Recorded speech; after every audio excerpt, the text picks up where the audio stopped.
Welcome to The Outlook. I am called Rebecca. I'm your host today. We're going to talk about issues pertaining bail applications in Uganda. Today with me I have Paul Jacob Bate. He's an advocate of the High Court and he has been practicing criminal law for a very long time. He's here to discuss about bail applications in Uganda. And Paul, welcome to the show. Thank you for hosting me, Rebecca. Yeah. Good to have you. So Paul, I have had a lot of conversation with people around town, and they keep asking me, Rebecca, you tell us, what is this bail thing about? Why is it that some people get bail, others don't get bail? So could you give us your thoughts on that? Thank you, Rebecca. Bail is a right that is given by the Constitution of the Republic of Uganda, 1995. That has been amended a couple of times, but we still maintain that, it is a right given by court where someone is charged and accused of having committed certain offenses. Yes. The import of bail is to let this person free and have their case heard whilst they are out roaming freely up until such a time when their case is decided. So it's premised on the presumption of innocence, where someone is presumed to be innocent until proven guilty. Yes. Oh, thank you. The right to bail vis-a-vis the right to apply for bail. What's the difference? Because I know that some people say I have a right to bail, but does everyone have a right to bail, or does everyone have a right to apply for bail? And if so what are the parameters for giving bail? Everyone has a right to apply for bail, but no one has the right to get bail. There is a very thin line in between there. The Constitution of the Republic of Uganda gives you a right to apply for bail as soon as you judge before the courts of law. It does not give you a right to get bail. Bail is at the discretion of the judicial officer who is trying your matter. And it has been set in two ways. We have lower courts and the High Court. Bail in the lower courts is set for the judicial officer handling your matter. Bail in the High Court is also set for the judge. It's at the discretion of the judge. So what happens is you might have committed an offense that is triable by the High Court. By the High Court, yes. But that matter has not yet been referred to the High Court for trial. Still at the preliminary stages. Yes. So a judicial officer will inform you that you do not even have the right to take plea. You do not have the right to apply for bail before me. Says, should you want to apply for bail, you will be referred to the High Court. Yes. But bottom line, you have the right to apply for bail, but it's not an automatic right that you will get it. There are specific parameters that have been set in place by the law, and that also include discretion of the judicial officer. He or she has the right to assess a situation that is at hand and decide on whether to give you bail. Yes. For example, a judicial officer will look at the offense that you have committed. Is it one that is bailable by law? The offenses that are bailable, the offenses that are not bailable. We shall come back to that later. Then the age of the applicant. Then they will see, do you have substantial sureties that can stand in and vouch for you to appear in court at the next adjourned date. Yes. And then look at the entire situation and say, yes, you'll be given bail, or no, you'll not be given bail, or these are the conditions that have been set for you. Should you fulfill those conditions, you'll be set free. That you will not run away into another country and abscond justice. Okay, let's take a commercial break.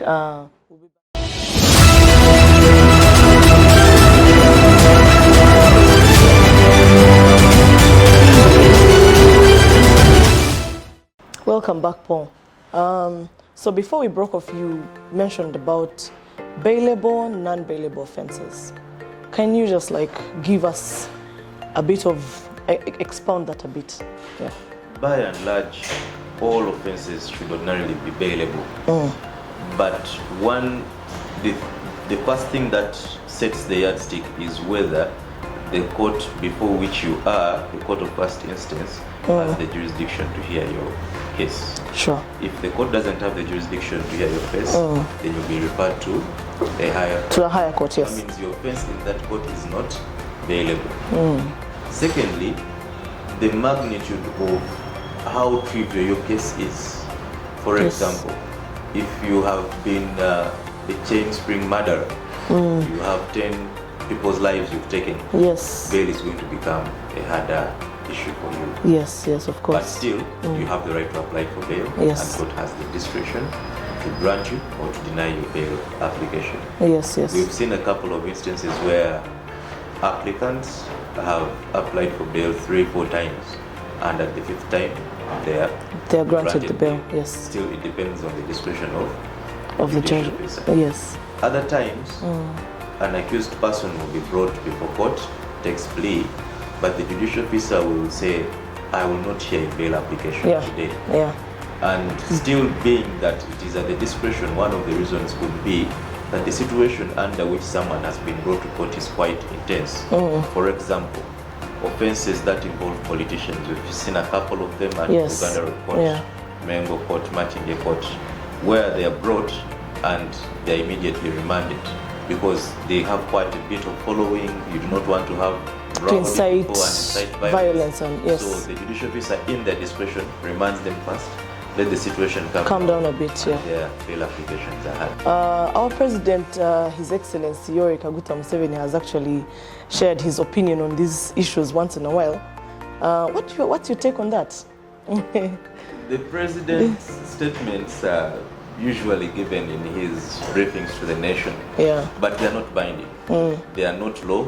They are laws and regulations that govern bail applications. Yes. And the president, when he makes such statements, in my opinion, are statements made because he feels maybe sometimes the right to bail has been abused. Yes, sometimes it by is. Some judicial officers and by applicants themselves.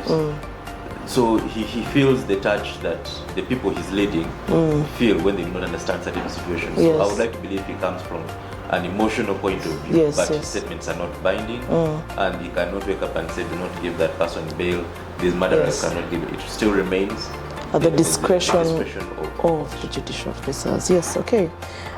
We've talked about parameters and guidelines, benchmarks that court follows to give bail. Also conditions. Would you kindly tell our viewers more about that? Conditions, parameters, benchmarks. Now, in an application for bail, there are certain conditions that have to be fulfilled. Yes. At the lower court, one, your offense must be bailable and heard by the judicial officer trying you. In the High Court, you have to first of all fix an application before court. Yes. Have it given a date. Yes.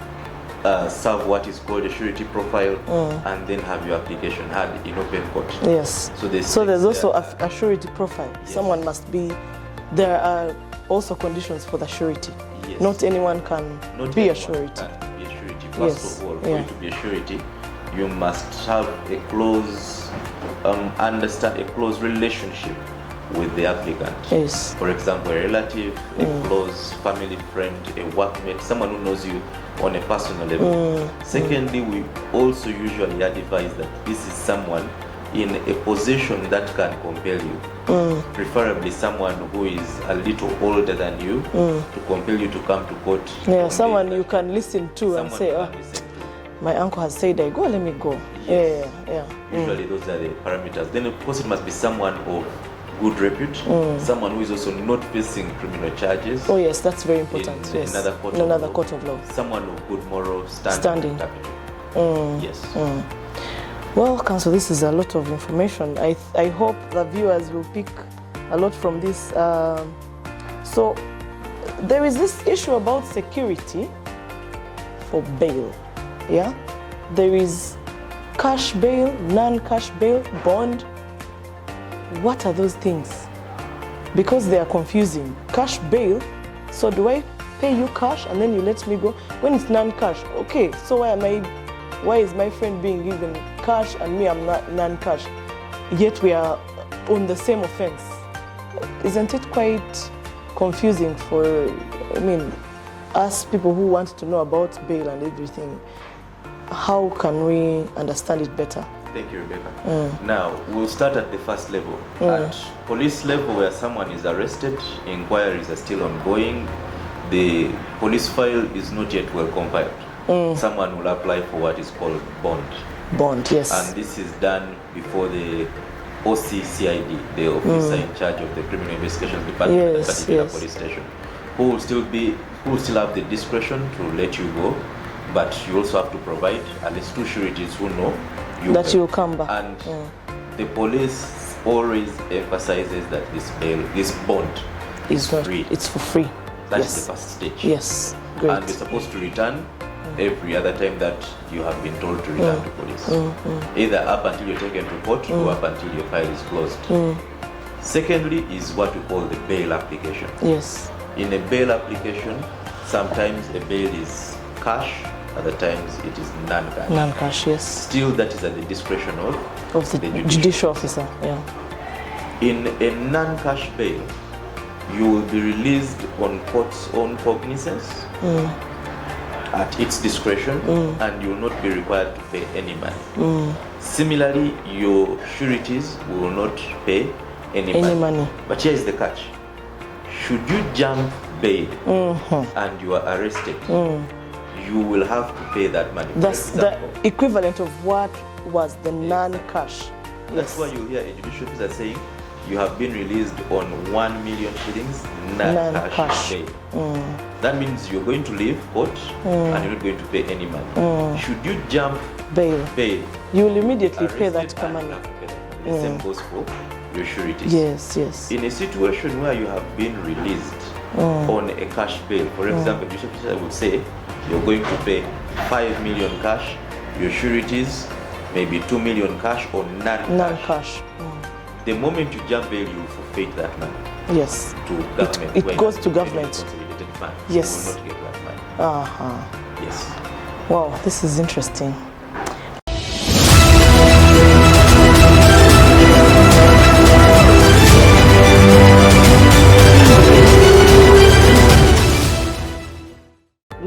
We talked about bail money, bond, and non-cash and cash. So my question is, what happens to the cash? At the end of the case, if the applicant for bail is one that did not jump bail, that money is returned back to you. Whether you're convicted or set free. Okay. That money is always returned. There is a small application you make. Yes. You attach the original general receipt that was given to you at court, attach your bail form to it, and that money will be returned to you. Okay. Yes. So I know that some people tender in land titles, passports. So now, why, I mean, a land title, why? Why my passport? Why my national ID? I need my national ID, so then how originally, court hold for example, at Uganda Road Court and other courts, they used to retain national IDs of the applicant and the national IDs of the sureties. But over time, courts realized, of course, through a couple of complaints, that people needed their national IDs to run business in this country. To move around. The bank, some of the sureties needed to leave the country, nearby countries that you could cross with a national ID. So they made complaints, and that was stopped. Okay. You just present your national ID. Court sees it, you leave a photocopy, and that's it. Yeah. On passports, it is understandable that you're told to deposit passports, and this does not only happen here, but worldwide. Yeah. Number of applicants are told to deposit their passports in court because they are what is called a flight risk. Yes. So if as an applicant you deposit your passport in court and you need to travel either for medical or any other reason, you need to go to court, to the judicial officer that handled your bail application, give them your reasons. If they are satisfied, they will let you go. If they're not satisfied, they can retain it. Yes. Until such a time when the case is closed. Now, on the issue of land titles, that has been a debate among legal circles for a while. Yes. for court asking for land titles. It is one that is not precedented, it's not prescribed in law, and the rationale has always been debatable by courts of law. One court that always asks for land titles is the anti-corruption court.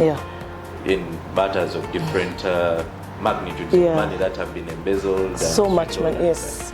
So it's always been an issue for debate. And up until such a time when court harmonizes that process, it will still be one of the conditions that have come through the precedence of being requested for before bail is granted. Yeah, I'm thinking also because if the bail money is set at a high amount, and then you have a land title that you can easily liquidate into maybe the same amount of money, is that the rationale behind that? Could that be the rationale? I think the rationale is for court to ensure that if they have your title, you're not going to go anywhere. Because still on top of that land title, you still have to pay a cash bail. A cash bail. Courts like the anti-corruption court. Yes. You will be charged with embezzling 500 million. Your bail will be set at, for example, 20 million cash. And also till you deposit your land title, deposit a passport, deposit your national ID. Because the stakes are high. The stakes are high, you will have to comply. Matters of national interest. Okay. I thank you, Paul. You've been very elaborate on how you've answered these questions. It's helpful.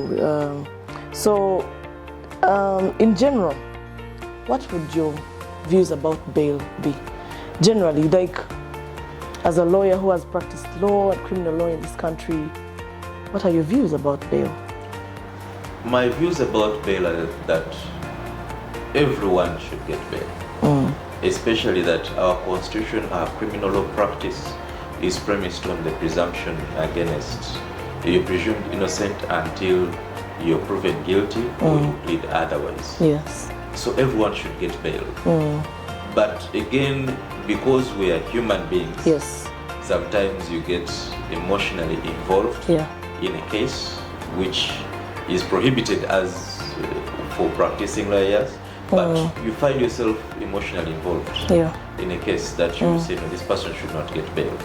I happen to have practiced on both ends, criminal defense law, and I've also been on watching brief on the prosecution side.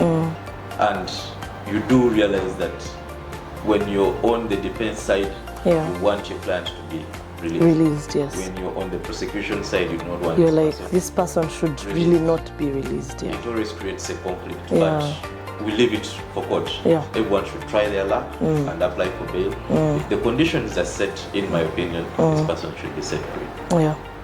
Thank you, Paul. I think the most learning lesson for me should be that discretion of court is very important in these issues. The right to be set free is a very important issue. However, we have to allow court to take its decision and allow judicial officials to exercise their discretion. Thank you, Paul, for coming. Thank you for discussing with us. It's been a pleasure for me. But before we break off, just tell me what your final remarks are for our viewers before we set off. Thank you for hosting me, Rebecca. My final remarks are to emphasize to our viewers that bail, while it's a right that you have the right to apply for bail, it is not automatic that you get bail. It rests at the discretion of court. Secondly, when you are lucky to get bail, when you fulfill the conditions, it is not one to be interpreted that the case is closed, done, and you're set free. It is merely giving you back your right to move, go about your business while attending court until such a time when your case has been decided. So many times people mistake this. They're given bail, they go and throw heavy parties in the village, intimidating the complainants. Was the child set free? I was set free. The case was I'm also here with you. So, and that intimidates people. I know of one such case that happened in Masaka, and the judicial officer had to cancel bail of the applicant, saying, if this is how you understand, you're going to threaten the complainant now. So I remind our viewers that when you have given bail, you've been lucky. Please ensure that you attend court for two reasons. That one, it does not taint your image. It maintains that you're innocent and you're proven guilty. But more importantly, that your sureties are not also arrested and forfeit the deposit money that they were given. Yeah, because the issue of arresting sureties has to come in at one point if you keep. Yes. Thank you for joining us. I hope you've learned a few things about bail and bail applications in Uganda. Please look out for our next episode. Again, I'm Rebecca, your host. See you next time.